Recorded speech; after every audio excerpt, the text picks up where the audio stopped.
Start by just thanking the Blues Society for having us inviting us out to play tonight. I gotta tell you, I'm looking around at all the musicians I'm seeing here tonight. It's like the old days back in the low field. It's crazy, but it just makes it all the more apparent those that are not here tonight. So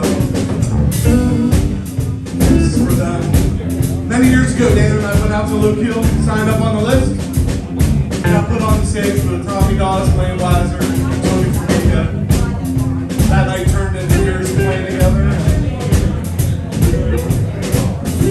We miss those guys a lot, so Dan Mowry on the guitar tonight.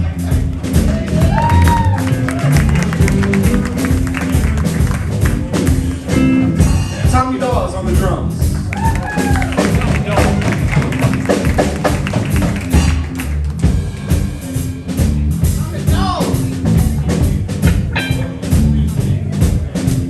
It would be absolutely impossible to fill the shoes of Morley Wah. So we got the next best thing. How about at one time, Morley Wah's son, Keeley Hydra on the bass guitar.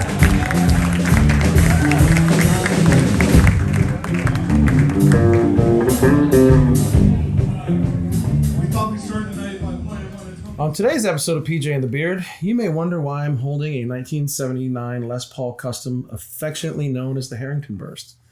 Well, it's because we're going to get into another gear story. But before we do that, I'd like to ask you to consider subscribing to the channel, clicking on the notification bell. Your interaction with the channel really helps us engage manufacturers, friends, retailers, etc., etc. Your engagement with us helps us engage other people. That does have an effect on tonight's episode because there's some things on something we're going to show you that was through some of these relationships that we've forged. So, as I said, gear story. Probably a link to the Harrington Burst, which is not in this particular gear story, but the person that it came from will be talked about pretty heavily in this story. So last week, the Central Pennsylvania Blues Society had a bit of a memorial blues jam where they honored a number of people that passed away during COVID when people couldn't get together. So it was delayed till last week. And to put it together and get the guys re-engaged. And so today, what I thought we would do is talk to Jason about who the friends were as we intersperse it in here and talk about the gear he used and maybe the evolution of his gear through the years of playing at these blues jams. Well, it was interesting. So the band I played with for, I don't know, those guys I played with for a long time, 10, 12 years, something like that. It was actually, it doesn't matter. It was a long time. Longer than we like to admit as we advance in age. We're trying to keep it short, right? So, two of them passed away during COVID. The singer, Tony Formica, and the bass player, Blaine Weiser. So, when they came up with this idea to do the Memorial Jam, they said to us, hey, do you guys want to come and play kind of in honor of your friends? And we're like, well, yes, of course. The band. Do you see the light? The band. So what ended up happening was there was two of us left, right? Tommy Dawes, the drummer, and myself. But when the band first started, there was actually two guitar players. Dan was with us for about a year and a half before he moved to Florida. So Dan got pulled into that. So the two original guitar players, drummer, what do we do for a bass player? This part's really cool. It is. Blaine Weiser, his son, Keith, is an incredible bass player. And he was able to come out and play with us that night, too. Now when you love me, you told me a lie. I was gonna love you till the day I die. Oh, yeah. Love you what you did. You call it what you want. I call it business again. That was really a lot of fun, and I really enjoyed that. And so we didn't replace Tony; he's irreplaceable. So Tom sang some on the drums, sang some of the songs. Keith sang a song. Dan sang a couple songs, and we went for it. So that was a lot of fun. Gary Harrington had also passed away during COVID, where the Harrington Burst came from. So he was honored that night too. We actually in our set did 2 songs, Messing with a Kid and Cut You Loose, the kind of Junior Wells-ish version, for him in that set too. And then I kind of like to top the night off, right? So we sat down. The next group goes up, Nate Myers and Aces. Their drummer, Chad Savaggio, had passed away. There's some other people on this list. It's almost hard to even talk about how many great musicians we lost during the last couple of years. They got up and played. And then after them, Gary, his band got up and played. And it was kind of weird. I'm just sitting there, like I said to my wife, we can't leave. We got to see a couple of Gary's old bands, at least a couple of their songs. Where she's like, we got to get home to the puppy. Puppy's been in the cage too long. And Max, their drummer, walked over. He's like, hey, we really could use a second guitar player if you want to play. And I was like, my wife got up and went out to the car to get the pedal board I already put away. So I was roped into this. It's nice to have a roadie. Right. And I was almost more comfortable because there was no responsibility at that point. I just got to get up and jam. You got a lot of nods for solos. Right.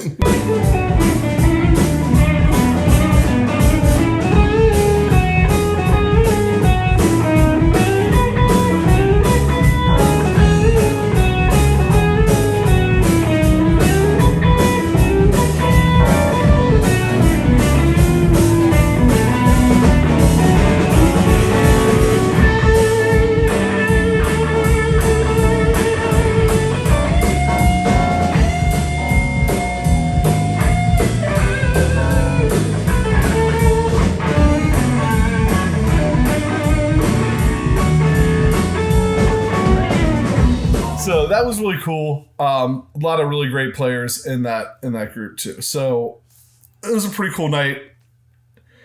Why are we telling you all this? Let's talk gear story. Let's talk gear. Here on the screen, I'm gonna put a picture of the pedal board I used for the whole time that band was together, with maybe minor changes throughout the years. But I think that was pretty much it. So the night before the blues jam, we're like, I got to put a pedal board together. I'm not taking that big monster Odyssey thing I made. Blues jam. Right? And normally I would just take like a drive and a delay pedal and a tuner. I wanted something a little bit more since we were playing like a whole set. And you got a bonus set on top of that. And I got a bonus set on top of that. So I went out in the garage and I pulled out my old handmade pedal board. I'm showing you the back because it has the old Cat's Eye Pub from Baltimore, Maryland sticker on it. Always, that was one of the best places to play. We played there a couple times. We'll get to the front. Showed you the original just to show you how sentimental and ridiculous I am. Here is the Bad Horsie Morley Wah from that original board. I wish maybe we should have turned on the pedal cam just so you could see the patina. There might be some dust from the Cat's Eye still in there. Right. There's some probably, you people that gig know. So that didn't make it on the board. The original power supply, still have that. An original pedal power. Come on, Voodoo Labs. This thing has to be 20 years old. I think I have one the same vintage myself. Right, and still works. It's so great. It's just all 100 milliamps, but still, great power supply. I really tried to put the Microvibe back on. It just was so noisy. It's not the Microvibe it's my Microvibe that's noisy. It's been kicked around for many years too. So that didn't make it back on, but I still have it. And then on the end, if you looked at that, was an original DM2 delay. Whoop, there it is. Yeah, still probably my favorite delay pedal. It has that like patina dust grime been on the floor of too many bars. Mojo. Look to it. Kind of an awkward power supply requirement. Right. Not kind of an easy plug and play. You had to think a little bit. You were putting this together on the fly. Yeah. If you look at the old pedal power ones, they have these dip switches. Yeah. I think if you flip one of those switches down, it works better with that. And I didn't have that on what I was using. Although there's some people say 12 volt. Someday I just need to get that kind of do that mod on it that it works on a regular 9 volt. So what made it on the board? Here we go. We're trying to keep this short. We're going to drop some clips in so if it cuts away awkwardly. Pat recorded, and he knows how to do it. He just recorded solos. For the most Every part. concert I go to, it's like, the solo's coming. Boom. You know he's about to get out. Boom. Whether Bonamassa or Jason, it's like you go look on my phone. It's like 600 guitar solos. That's awesome. So I just try to capture some of the moments, and also one of the bandmates, girlfriends, wives, whatever, like shot the whole thing on video. So you'll get some element of what happened that night. Yeah, so we can drop some of that stuff in. Here's Pedalboard. I think I can turn it around. From the back, this is where the pedal power used to sit. Okay. So I built like this little thing, and on top of here, you have this nice space. You're thinking like a Strymon timeline or something. No, it was a clock. It was a digital clock. Because when you're paying from 9 to 1 in the morning, you want to know what time it is, what time to take sets. So I just had a digital clock on here. It had the screen was cracked a little bit. I should have pulled it out. I still have it. Anyway, here's what made it on. First of all, power supply, the Mission 529i. Why? Yep. Because that's why. I watched him walk off the stage. It was still powered on. I pulled a couple cables out. He just went walking off the stage. It's still glowing. Yeah. Somebody asked me, like, is that thing solar powered? No. 529i from Mission. 500, 500, 300, 300, 300, 300, 300, 300. So I think you have about 8 outs. 2 of them are 500, 6 of them are 300 milliamps. It's going to power just about anything I have. Use them all but one. The original tuner's still on here. Might be the original, might be a backup, but it's a TU2 tuner. That's what was on it before. Swapped out the Bad Horsie for the Bad Horsie. Mm-hmm. It's like a pony-sized Bad Horsie. Right. It takes up less room. I was able to get one more pedal on the front. Also, it... 2020 circuit, you said. Yeah, it's that 2020 buffer in it, so it doesn't have kind of the cone drop that maybe that old one used to have. So I thought that was kind of cool.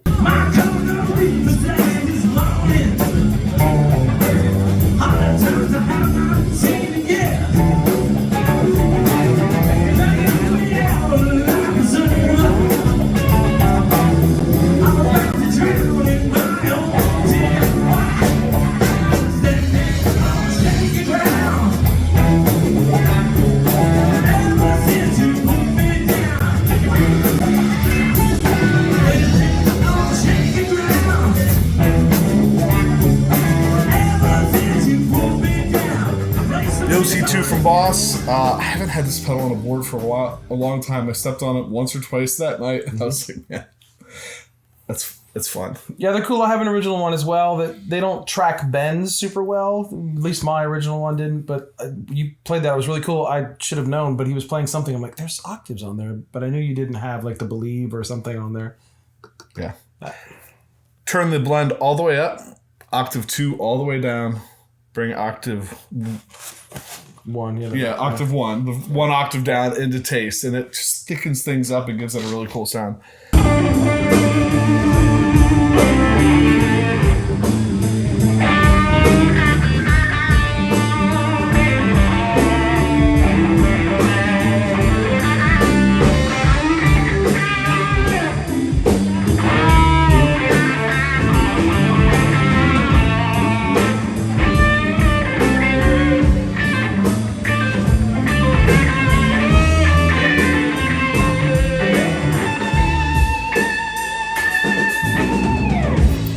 That Barber Electronics direct drive, of course.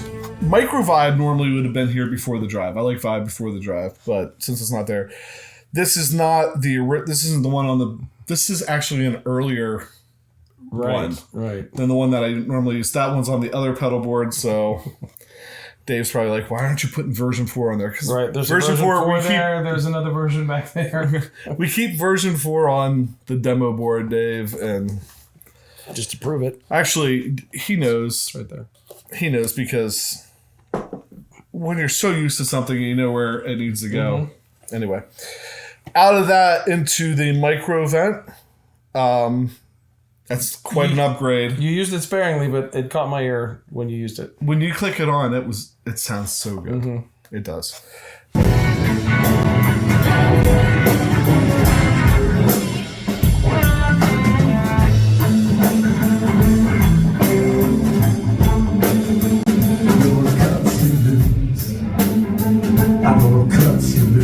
Sing with me, Tom. Gonna cut you loose. Come on, everybody. Gonna cut you loose. It's real easy. Gonna cut you loose. I love to please. Carry love tears. Love tears. Cut you please. Gonna cut you loose. Cut you loose. I'm gonna cut you loose.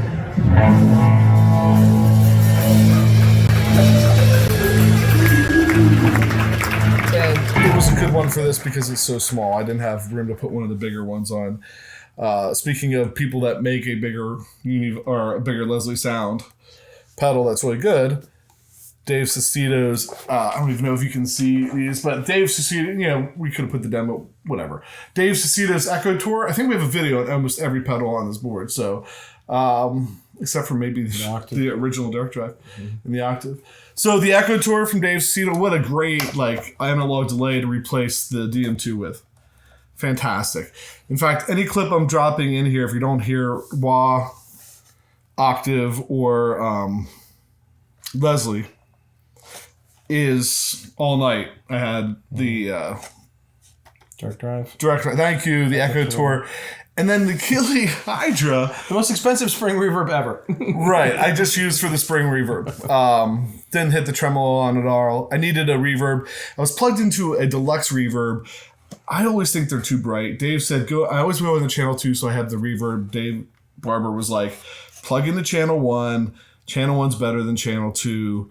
So I was like, we'll just stick a spring reverb on the board and plug in the channel 1, not worry about it. And Little sunshine, when she's gone. Take it away, Stephen.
Sunshine, where she's gone. This house is echo home. Every time she goes away. Every time she goes away. Every time she goes away. Every time she goes away. I still thought that amp was bright. I did. But you listen back through the system, maybe not. But on stage, it might have been for you. But out front, I mean, everybody was saying it sounded good. Yeah. It just, to me, anyway. It's the joy of backline. It's not yours. I know I turned the tone down a little bit from where I normally would have it. I probably, whatever. So that's it. Same board, essentially. I mean, 1, 2, 3, 4, same. These 3 kind of got switched out a little bit. But how much fun was that? So I don't think there's anything else to add. No, it was a good night. I enjoyed being there. I mean, I've been to blues jams before, and Jason, I've always wondered if I've actually seen him play before and didn't know who he was. But went out to this one, got to see him in his element, and got to see him honor some dear friends, and had a few New Belgium Atomic Pumpkin ales while I was watching, and had a nice Philly cheesesteak and shot some video. It was a good night. It's a good night. I guess I'll say this. If you haven't ever checked out the Blues Society of Central Pennsylvania and gone to their jam, and it's like in Highspire, Harrisburg area, if you're ever in town on a Thursday night, it's a good thing to check out. It's not like most jams where you don't have a house band. You literally walk in, sign a list, and they make a band from the people signed up on the list, and they put you up with a whole bunch of people you've never met before, and you play some blues songs, and it works out. It's been going strong.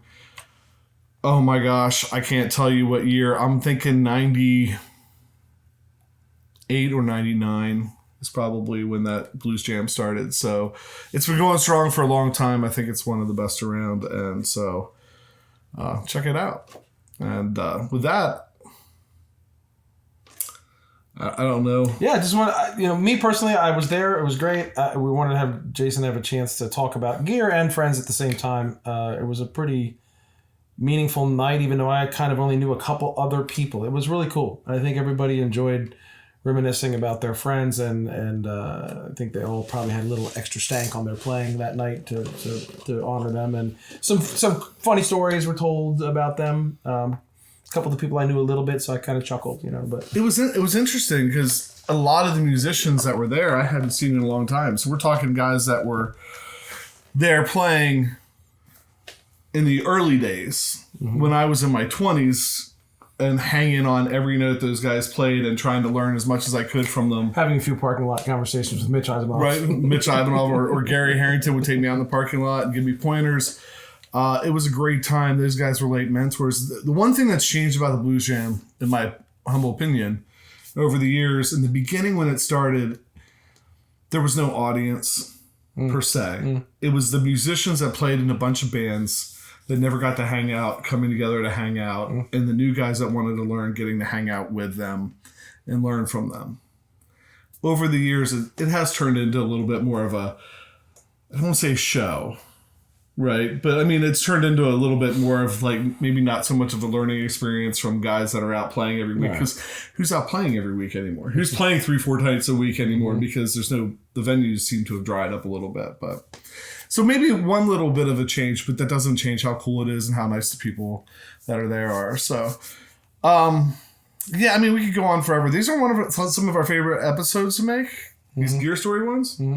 They're probably the least watched episodes we make. Most heavily edited. Most heavily edited episodes we make. We put the most time into them. So for the three of you that watch it, thanks a lot. Mom, your mom, my mom. Right. I don't even know my mom. Us while we edited it. So it's for us, for posterity's sake. But Gear Stories are always fun. It's weird how much sentimental value can be wrapped up in some of these things. Like I just look at that guitar and even though it wasn't one that Gary played exclusively, like he played Steinberger more than that, but I saw him with that a few times. I know the story behind the signature on the guitar. I know how he felt about the guitar. Those kind of things really mean something. So if you have a gear story to share it down in the comments. We'd love to hear it. And if you live somewhere that has a local jam or blues jam, go check it out. I mean, it's pretty cool. Get to play with other people. It's fun. So with that, thanks for watching. It's the same thing as always. Thanks for hitting the subscribe button, clicking notification bell, hitting comment, leaving a comment, any of that stuff. Anytime you interact with the show, it helps us out. Helps us keep this going and bring in you cool stuff. Hopefully. With that. I'm PJ on behalf of the Beard. Reminding you, no matter what you hear, you never have too much gear. Especially if it's old and vintage and sentimental.